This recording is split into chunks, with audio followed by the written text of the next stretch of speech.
माया म्हणजे भगवत शक्ती, भगवत भजने तिची निवृत्ती, आन उपाये तेथे न चलती, भक्त सुखे तरते हरी माया.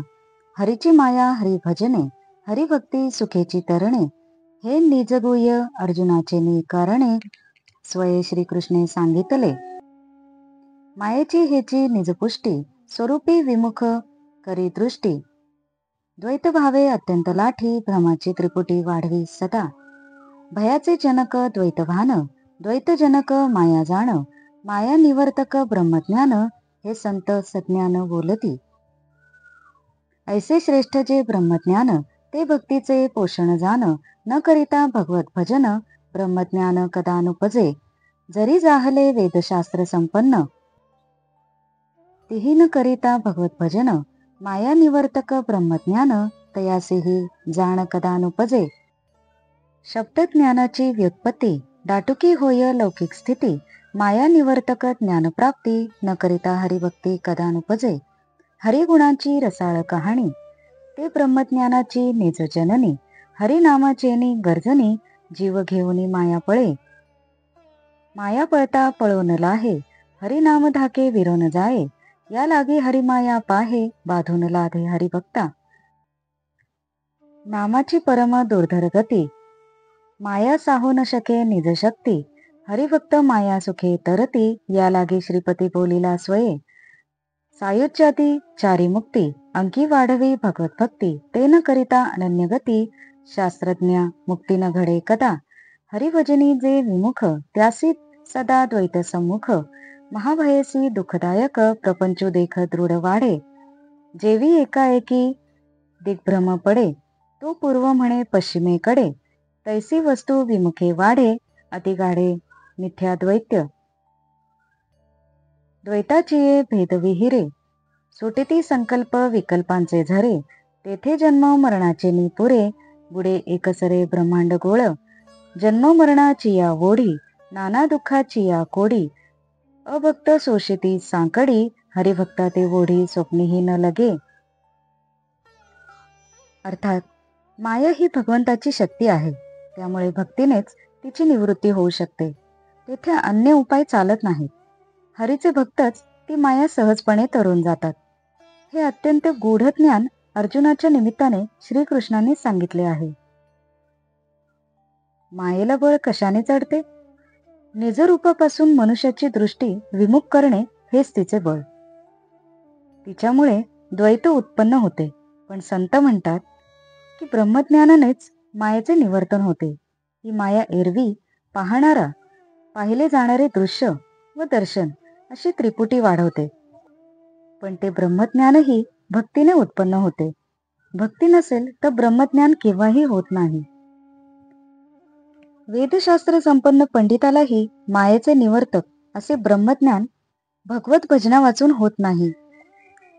शास्त्र व्युत्पत्ती आणि लोकव्यवहार यांनी ब्रह्मज्ञान मिळत नाही, ते हरिभक्तीनेच मिळते. हरीच्या गुणांची रसाळ कथा ही ब्रह्मज्ञानाची जननी आहे. हरिनामाची गर्जना केली की माया पळून जाते, पण हरिनामाच्या धाकामुळे तिला पळून जाण्याचेही सामर्थ्य राहत नाही. ती जागच्या जागीच विलय पावते. मग ती हरिभक्ताला बाधा कशी करणार? नामाचा प्रभाव मायेला सहन करता येत नाही, त्यामुळे माया तरून जाणे हे हरिभक्तांना सहज शक्य असते, असे कृष्ण वचन आहे. चारही मुक्ती हरिभक्तीच्या मांडीवर खेळतात आणि वाढतात. अनन्य भक्ती केल्या वाचून शास्त्रालाही मुक्ती मिळत नाही. हरिभजनापासून जे विन्मुख असतात त्यांच्या जाणीवेत नेहमी द्वैत असते व तेच भय आणि दुःख यांना कारणीभूत होते. मग प्रपंचाचा विस्तार वाढतच जातो. दिशांचा भ्रम झालेला मनुष्य कधी पूर्वेला पश्चिम म्हणेल तसा परमात्म्यापासून भ्रष्ट झालेल्या जाणीवेत द्वैताचा भ्रम वाढतो. द्वैतभाव ही विहीर समजावी. संकल्प व संशय हे झरे तेथे असतात आणि त्यातून जन्म मरणांचा पूर येतो. त्यातच सर्व प्राणी मात्र बुडतात. जो जीव भक्ती करीत नाही तो जन्म मरण रूपी प्रवाहात सापडतो. असंख्य दुःखात अडकतो, अनेक संकटे भोगतो, पण हरिभक्त त्या प्रवाहात कधीही पडत नाही. भक्तीचे अगाध महिमान तेथे रिघेना भवबंधन, ते करावया भगवत भजन, सद्गुरु चरण सेवावे. निज शिष्याची मरण चिंता, स्वये निवारी जो वस्तुता, तोची सद्गुरु तत्वता, येरते गुरुता मंत्रतंत्रोपदेशे. मंत्रतंत्र उपदेशिते, घरोघरी गुरु आहित आईते, जो शिष्यासी मेळवी सद्वस्तुते, सद्गुरु त्याते श्रीकृष्ण मानी. गुरुदेवो गुरु माता पिता, गुरु आत्मा ईश्वर वस्तुता, गुरु परमात्मा सर्वथा, गुरु तत्वता परब्रह्म. गुरुचे उपमे समान, पाहता जगी न दिसे आन, अगाध गुरूंचे महिमान, तो भाग्यविण भेटेना.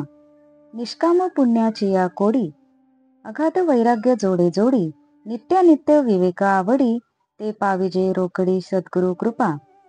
सद्गुरु कृपा हाती चढे, तेथे भक्तीचे भांडार उघडे, तेव्हा कळीकाळ पळे पुढे, कायसे बापुडे भवभय. गुरु ते म्हणो माता पिता, ते एक जन्मी सर्वथा, हा सनातन तत्वता, जाण वस्तुता माय बापू. अधोत्वारे उपजविता, ते लौकिकी माता पिता, अधोत्वारा आतळो नेदिता, तो सद्गुरु पिता सत्यत्वे शिष्या. गुरु ते म्हणो कुळदेवता, तिची कुळकर्मीच पूज्यता, हा सर्व कर्मी अकर्ता, पूज्य सर्वथा सर्वार्थी. गुरु म्हणो देवा समान, तव देवासी याचेनी देवपण, मग त्या सद्गुरु समान, देवही जाण तुकेना. गुरु ब्रह्म दोन्ही समान, हेही उपमा किंचित न्यून. गुरुवाक्ये ब्रह्मा ब्रह्मपण, ते सद्गुरु समान अद्वयत्वे. या लागी अगाध गुरु महिमा, उपमा नाही निरुपमा. ब्रह्मी ब्रह्मत्व प्रमाण प्रमा, हे वाक्य महिमा गुरुची.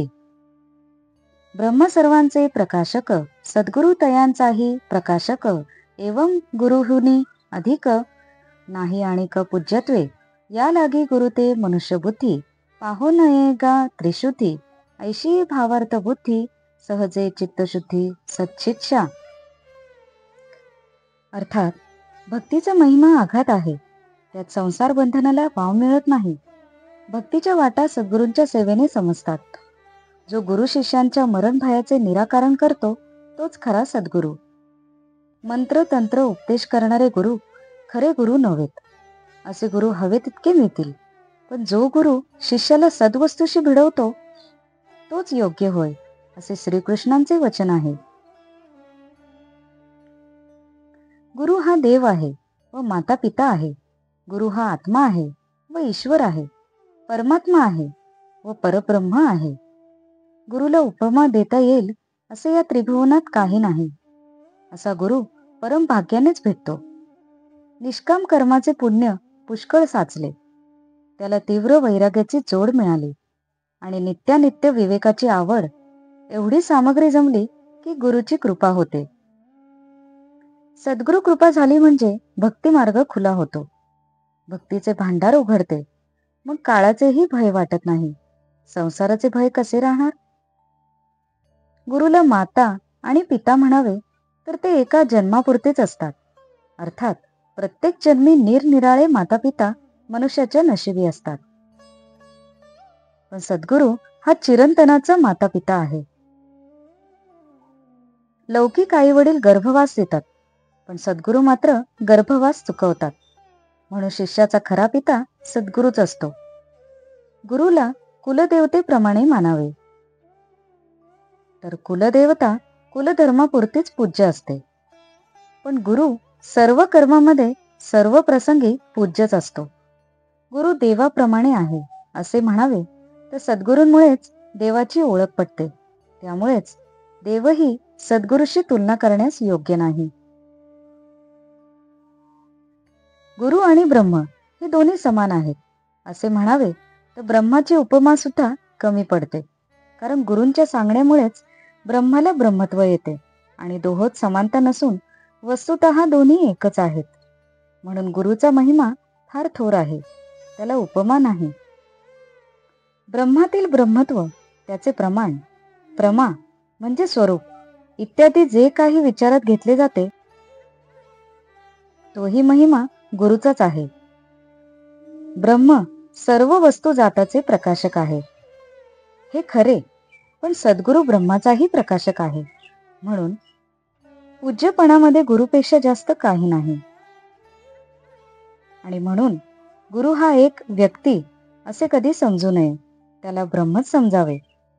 जो शिष्य असे समजतो त्याची चित्तशुद्धी अनायासे होते. ज्यांचा गुरुचरणी निसीम भावो, त्यांचा मनोरथ पूर्वी देवो. गुरु आज्ञा देवो पाळी पहावो, गुरुवाक्ये स्वयमेवो जडमूड तारी.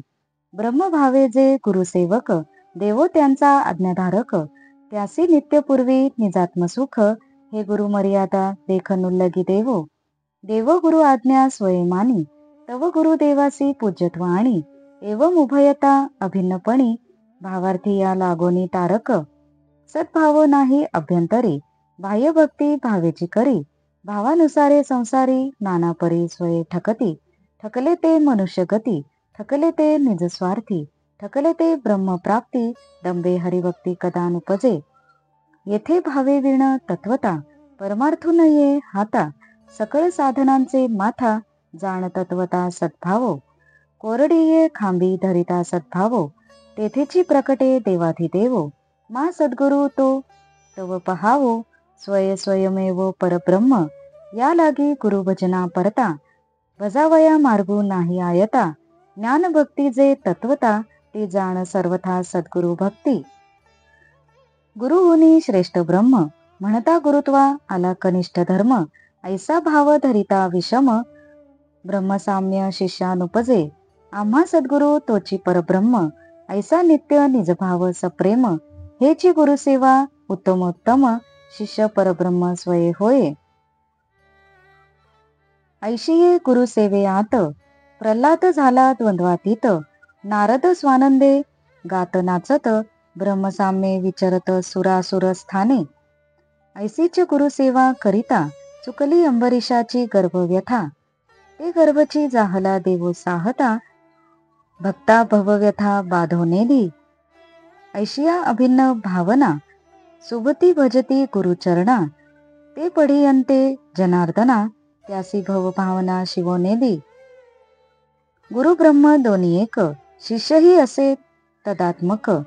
जे भेदे मानिती वेगळीक, तेही माईक कवी सांगे.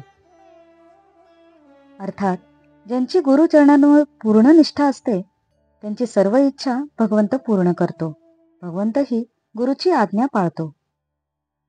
कारण गुरूंच्या वचनानुसार तो जडमूड लोकांनाही मोक्ष देतो. जे शिष्य गुरुला ब्रह्म समजून त्याची सेवा करतात, त्यांना देव नित्य सुख देतो. गुरूंच्या मर्यादांचे देव कधी उल्लंघन करत नाही. देव स्वतः गुरुचे म्हणणे ऐकतो, गुरुची आज्ञा पाळतो आणि गुरु हाच देवाला देवत्व आणतो. म्हणून भक्ताला तारून नेण्यामध्ये ते दोघे एकत्वानेच कार्य करतात. ज्यांच्या मनात भगवंताबद्दल भक्ती नाही, पण बाहेर मात्र ते भक्तीचा डौल आणतात, ते त्यांच्या मनोवस्थेप्रमाणे संकल्प आणि विचार ह्याप्रमाणे संसारातच नाना प्रकारे फसत जातात. मनुष्यजन्म मिळूनही त्यांची फसगत होते. स्वतःचे हित करण्याच्या बाबतीतही ते फसतात आणि ब्रह्मप्राप्तीला वंचित होतात. कारण ज्या भक्तीने भगवंत मिळतो, ती भक्ती दांभिकपणाने कधीही सिद्ध होत नाही. भावा वाचून परमार्थ साधत नाही, कारण सद्भावनाच सर्व साधनांमध्ये श्रेष्ठ आहे. अहो, वाळलेल्या खांबाला जरी देव म्हणले तरी तेथे भगवंत प्रकट होतो. मग सद्गुरूला परब्रह्म मानले तर तेथे परब्रह्म साक्षात प्रकट का होणार नाही? म्हणूनच ईश्वर भक्ती करण्याच्या गुरुभक्तीसारखाच दुसरा सोपा मार्ग नाही. जी खरी ज्ञानभक्ती म्हटली जाते ती गुरुभक्तीच होय. गुरुहून ब्रह्माला श्रेष्ठ म्हटल्यास शिष्याने मनात दोहोंची तुलना केली असा अर्थ होतो. त्याला विषम भाव म्हणतात. अशा द्वैती भावनेने शिष्याला ब्रह्मसाम्य, ब्रह्मरूपत्व, ब्रह्मैक्य प्राप्त होणार नाही. सद्गुरूच माझे परब्रह्म आहेत असा सप्रेम भाव शिष्याने ठेवावा. हीच उत्तम गुरुसेवा. तिनेच शिष्यही परब्रह्म होतो.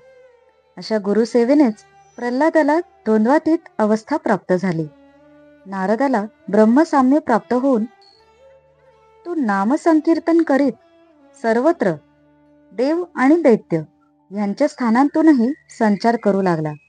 अशीच गुरुसेवा केल्याने अंबरीशाला जन्म घ्यावे लागले नाहीत, कारण त्याच्यासाठी देवानेच जन्म घेतले आणि त्या भक्ताला संसाराची व्यथा होऊ दिली नाही.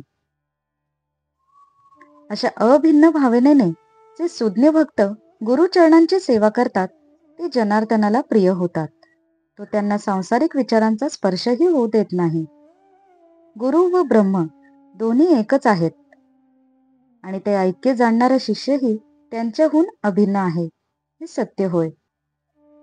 पण या तिघात जे भेद पाहतात ते मात्र मायेच्या अधीन असतात.